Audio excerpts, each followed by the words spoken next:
విశాఖ వేదికగా గిరిజనులపై స్పీకర్ అయ్యన్న పాత్రుడు చేసిన వ్యాఖ్యలు తీవ్ర దుమారం రేపుతున్నాయి. 1/70 చట్టాన్ని సవరించాలంటూ చేసిన వ్యాఖ్యలను వైఎస్ఆర్సీపీ నేతలు, గిరిజన సంఘాల నేతలు ఖండించారు. టూరిజం ముసుగులో గిరిజనుల హక్కులను కాలరాయాలని చూస్తున్నారని మండిపడ్డారు. చట్టాలను అమలు చేయాల్సిన ప్రజాప్రతినిధులు గిరిజన చట్టాలను నిర్వీర్యం చేసేలా మాట్లాడటం సరికాదన్నారు. అయ్యన్న తీరును వ్యతిరేకిస్తూ అఖిలపక్ష పార్టీల నేతలు, గిరిజన ప్రజా సంఘాల ప్రతినిధులు సమావేశమయ్యారు. ఈ నెల 11, 12వ తేదీలో ఏజెన్సీ బంద్ కు పిలుపునిచ్చారు. వెంటనే అయ్యన్న పాత్రుడు క్షమాపణ చెప్పాలని డిమాండ్ చేశారు.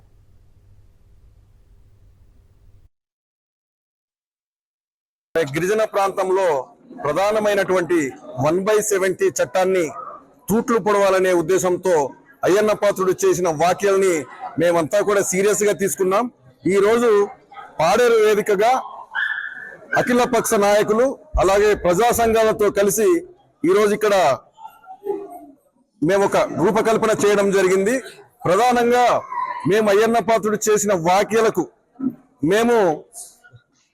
ఆయన చేసిన వ్యాఖ్యలను ఉద్దేశించి మేము 11, 12 తారీఖుల్లో మేము 48 గంటల పాటు బంద్ నిర్వహించాలని చెప్పేసి మేమంతా కూడా నిర్ణయించుకోవడం జరిగింది.